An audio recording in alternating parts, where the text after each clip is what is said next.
Biblical Minimalism, Chapter 6. Launch out into the deep. Now when he had left speaking, he said unto Simon, Launch out into the deep, and let down your nets for a draught.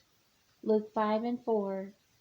Sometimes God asks us to do something that makes no human sense at the time, such as the day he told Peter to launch out into the deep and let down his nets for a draught or a haul of fish. By his response, we can see that the command at first seemed absurd to Peter. And Simon answering said unto him, Master, we have toiled all the night and have taken nothing. Peter, a seasoned fisherman, more than likely knew that body of water by heart. He would have known that the best fishing in the Lake of Gennesaret, also known as the Sea of Galilee, was at night and in shallow water. He had fished all night and hadn't caught one fish. There were so many factors that made Jesus' command seem unreasonable. But as Peter stepped forward in faith and agreed to do what Jesus told him to do, regardless how illogical it seemed, he reaped a great reward for his obedience, exactly what Jesus promised. Nevertheless, at thy word I will let down the net. And when they had this done, they enclosed a great multitude of fishes, and their net brake. And they beckoned unto their partners which were in the other ship, that they should come and help them. And they came and filled both the ships, so that they began to sink. Nevertheless, at thy word, God's command changes everything, and even though what he is asking us to do may not line up with human reasoning, we can trust with a certainty that there is a divine purpose for what he requires. When we don't understand his logic, we must trust his wisdom. Levels and layers. There are levels in the process of fully trusting God, with each of them requiring a progressively deeper measure of faith, surrender of self, and a new launching into the unfamiliar. Muddling through the multiple layers in order to uncover what it means to live a minimal, Christ-centered, eternity-focused life is neither a quick process nor without personal sacrifice.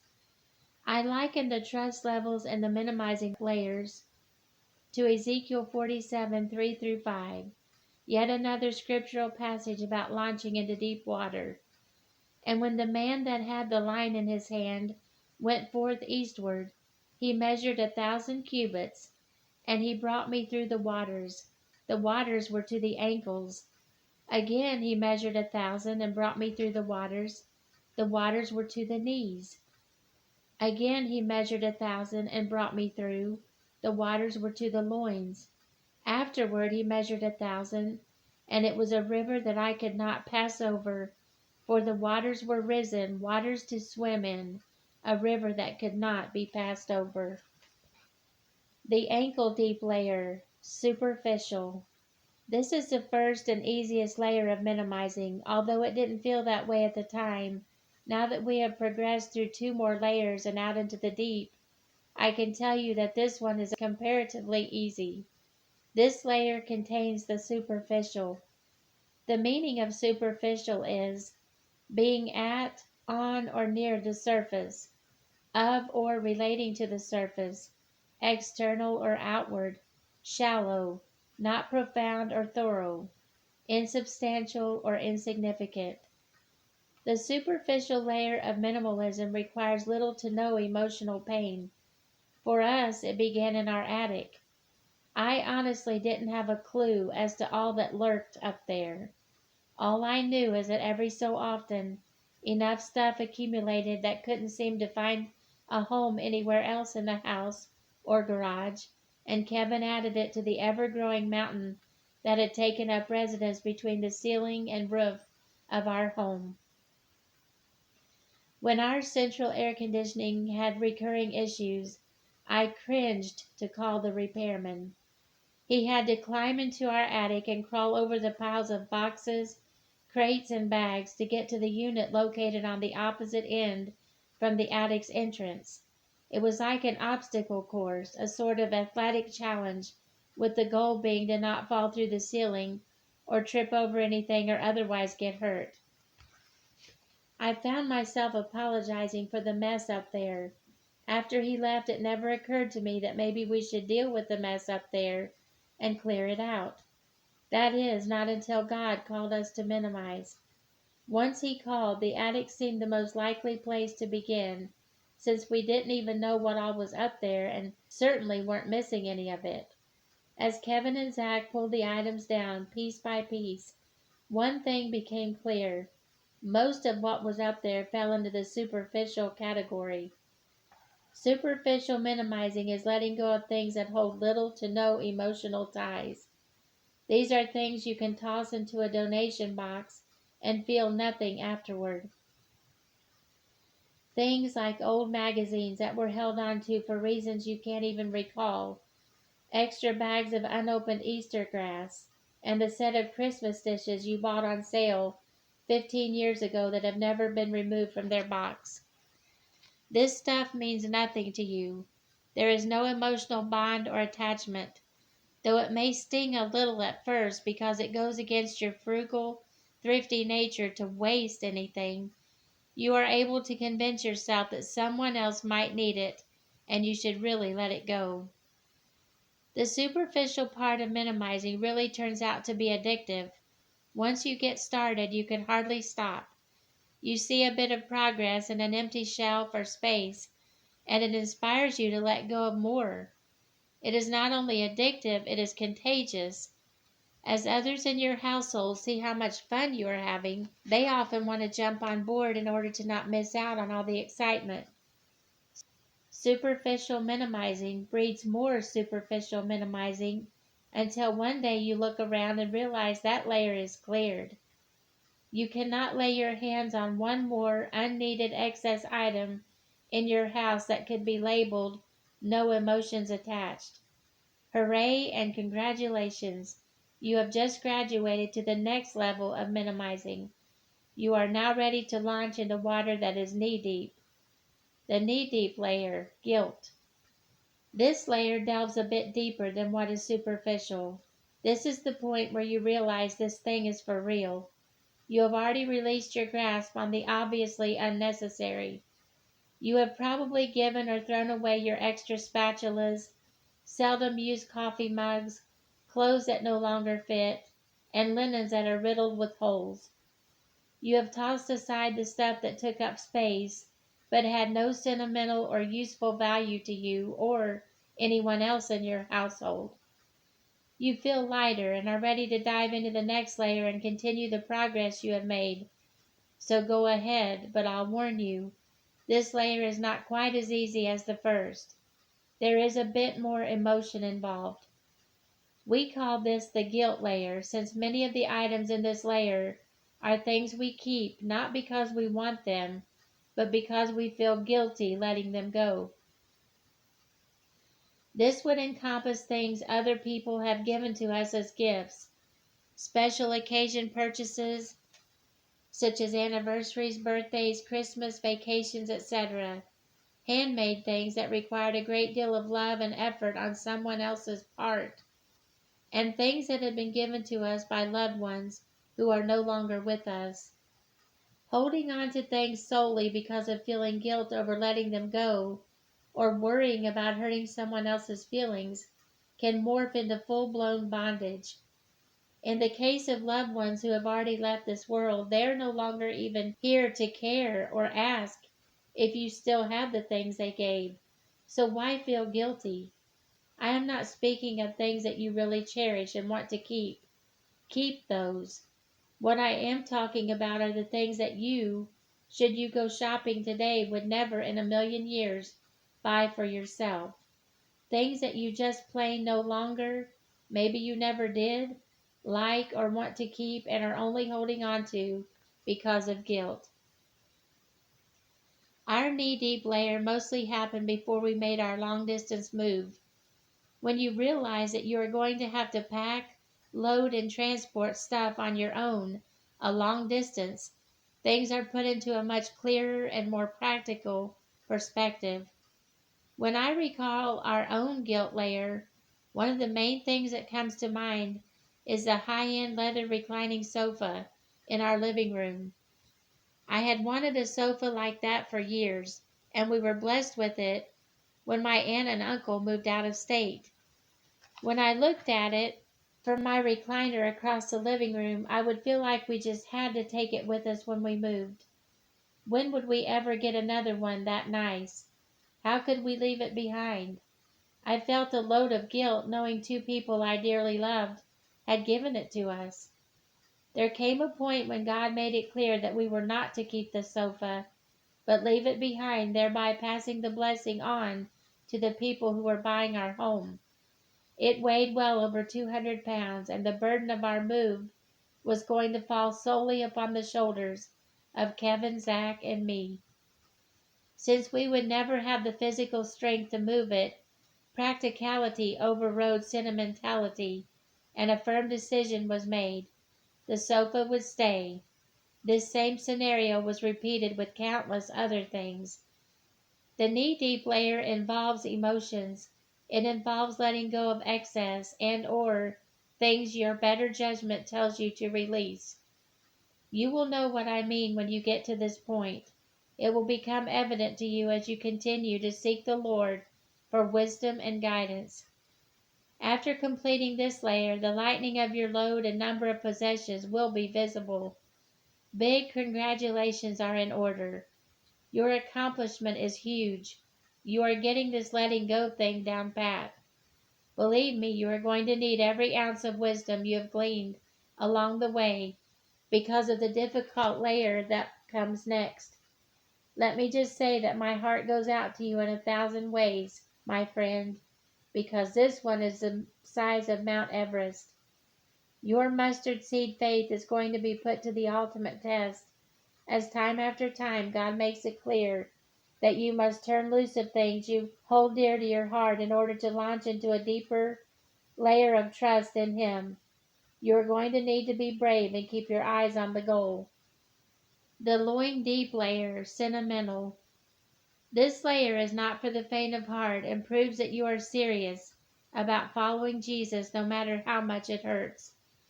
Though some of the things we minimized before moving were classified as sentimental, we did not fully tackle this layer until after we moved, and it became apparent that nowhere near all our remaining stuff was going to fit where we currently live. Paying to store things that we don't necessarily need today is not conducive to biblical minimalism. As we continue to settle into the rented space God led us to, we find ourselves faced with sorting through the stuff that probably isn't worth a penny to anyone else but seems invaluable to us. Stuff like cards, letters, trinkets, joggers of memories, souvenirs. This is not superficial stuff. This stuff pulls at the heartstrings. This isn't the same as giving the cumbersome sofa to the people who bought our house. It isn't like Kevin leaving his lawn equipment for the man who is now appointed steward over the 2 acres where Zach spent his childhood. The things that inhabit this layer of minimizing do not weigh nearly as much as the refrigerator, stove, washer, or dryer we left behind. This stuff doesn't weigh much at all per individual item, but this stuff is heavy. Emotionally, it weighs a ton. Every card I pick up and reread is saturated with memories and sentimental feelings. Every piece of paper feels like it weighs 1,000 pounds.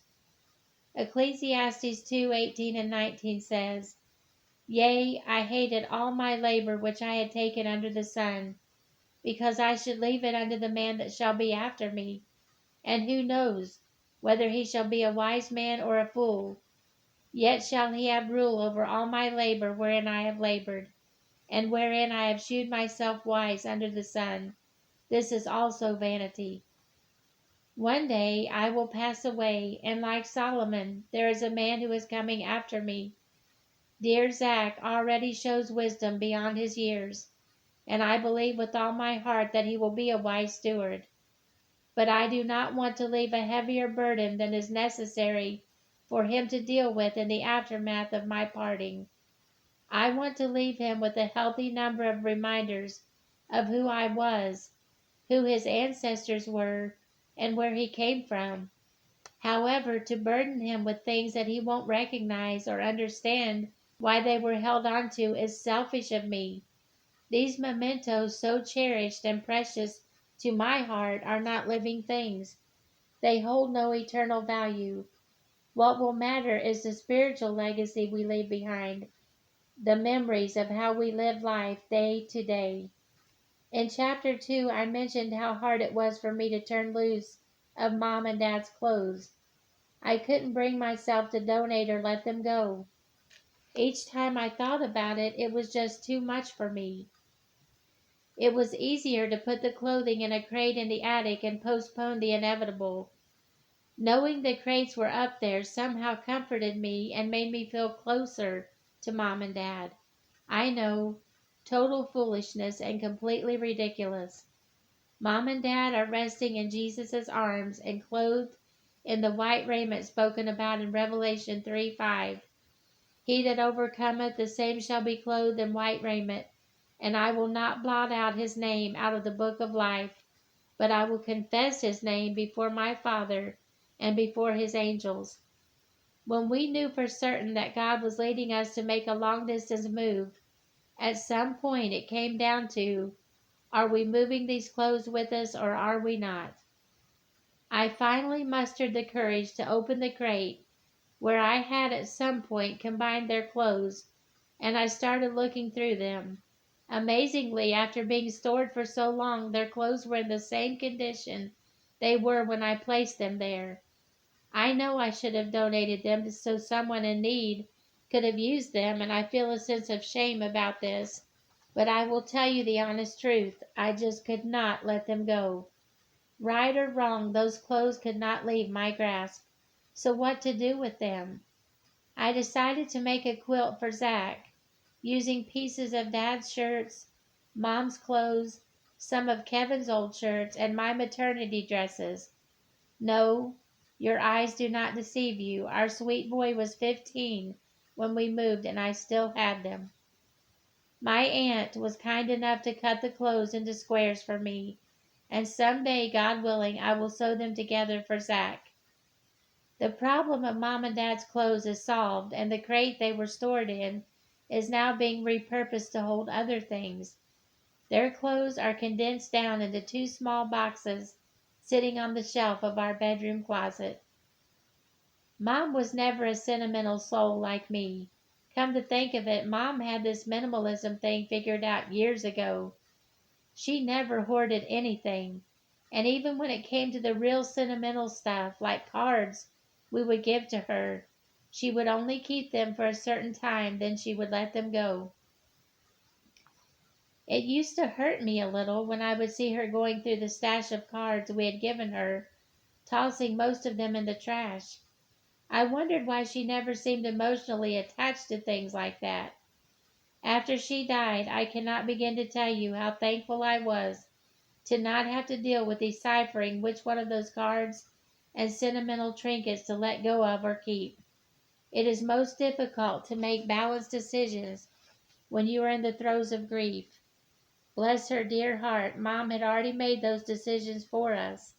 She always knew that this life is temporary, and she lived her life with eternity continually in view.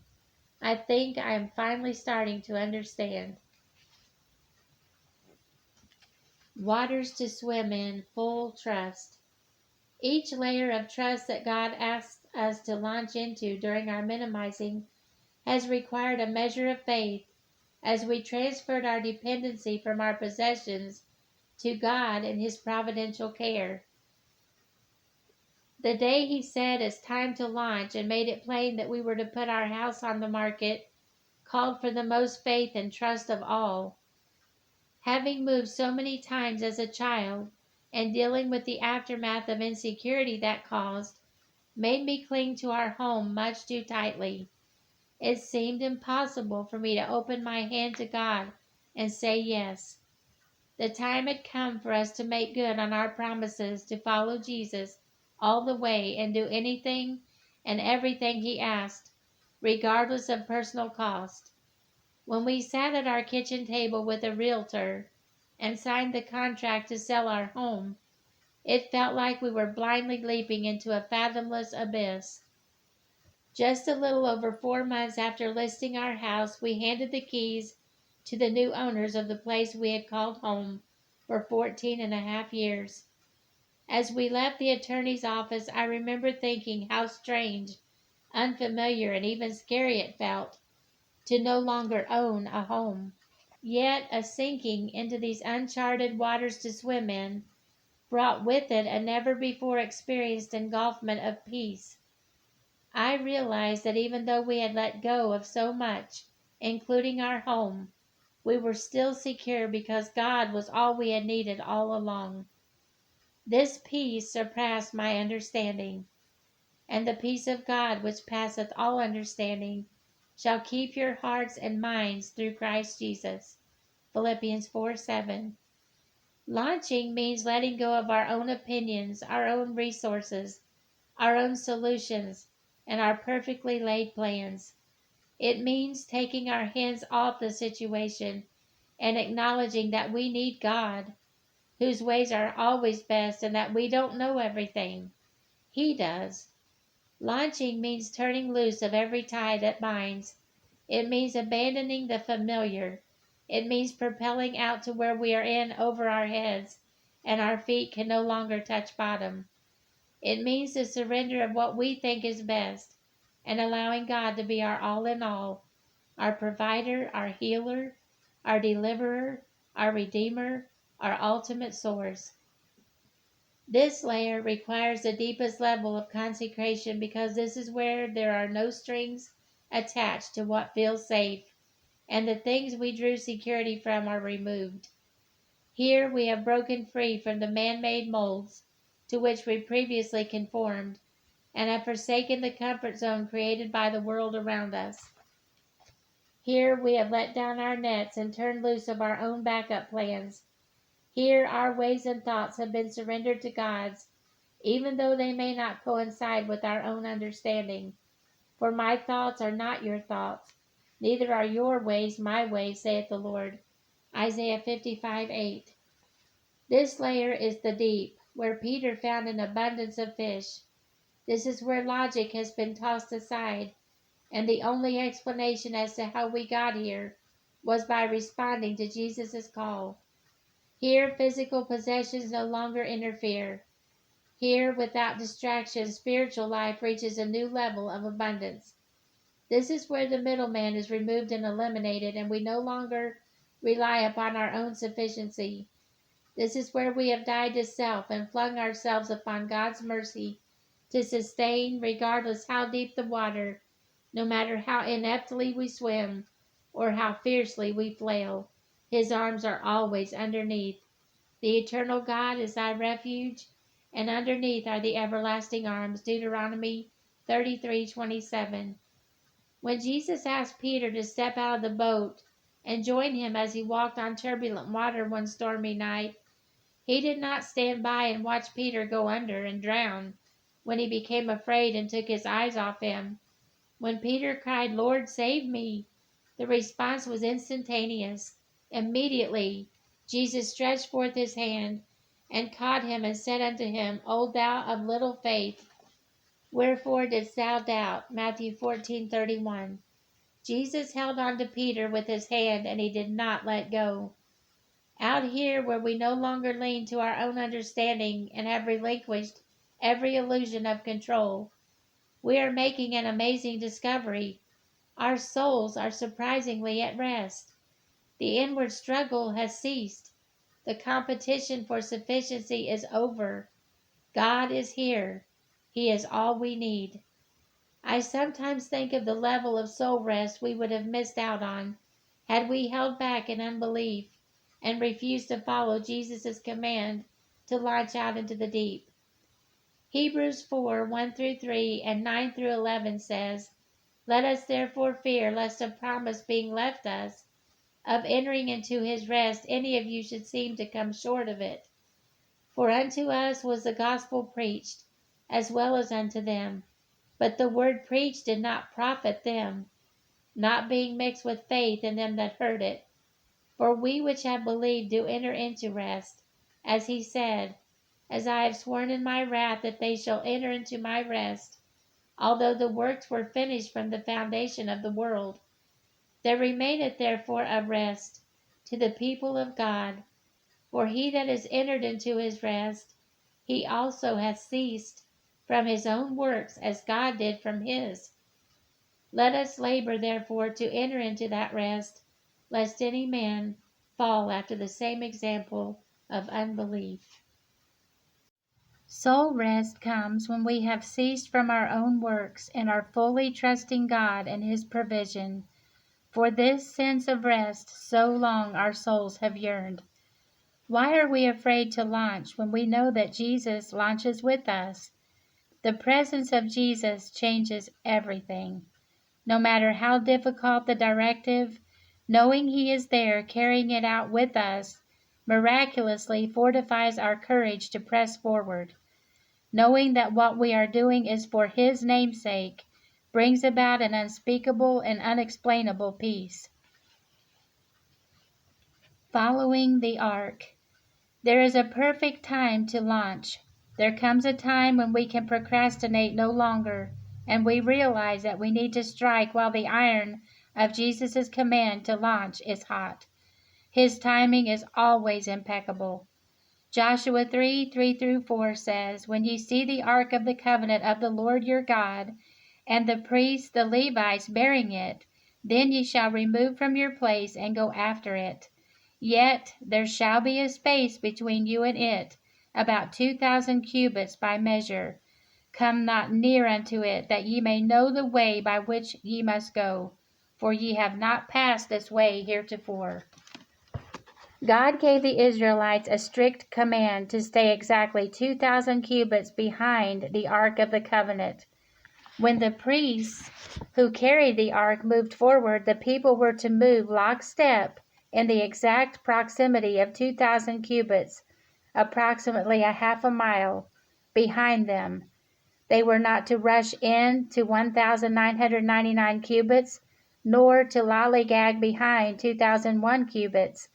2,000 cubits was the exact space that was to be maintained between them and the ark. Nothing more, nothing less.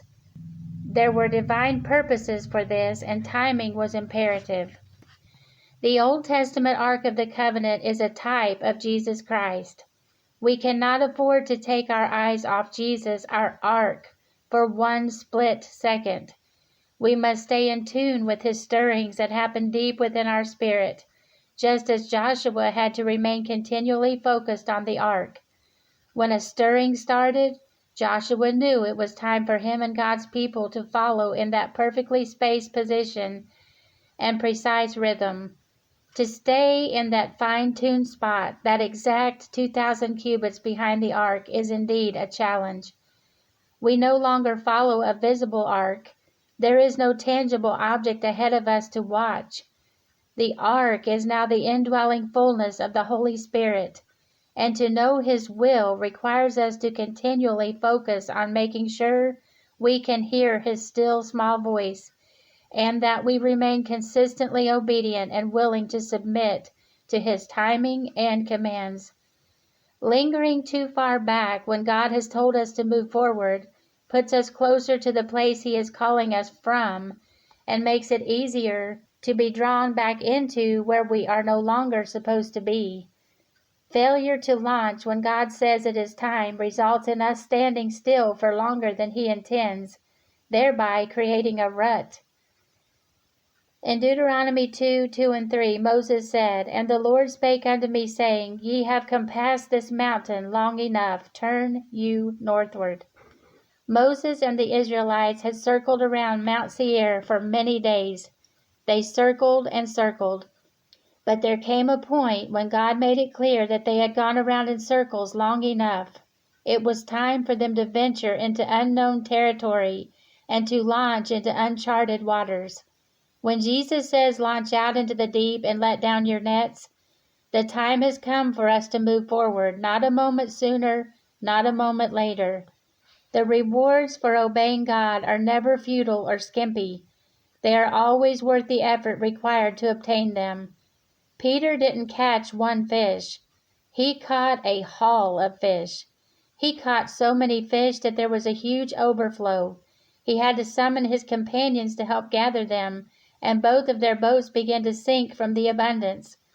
He found this overflow not near the shore, but when he launched out into the deep in full trust and surrender to Jesus' command. We will never attain the spiritual depths and profound blessings God has for us as long as we cling to what feels sure and secure, as long as we insist upon having solid ground beneath our feet, or as long as we allow fear of drowning, failure, and embarrassment to hold us paralyzed on the shore. We are not going to find that deep rest of soul as long as we insist upon wading in the ankle-deep, shallow waters of our own sufficiency.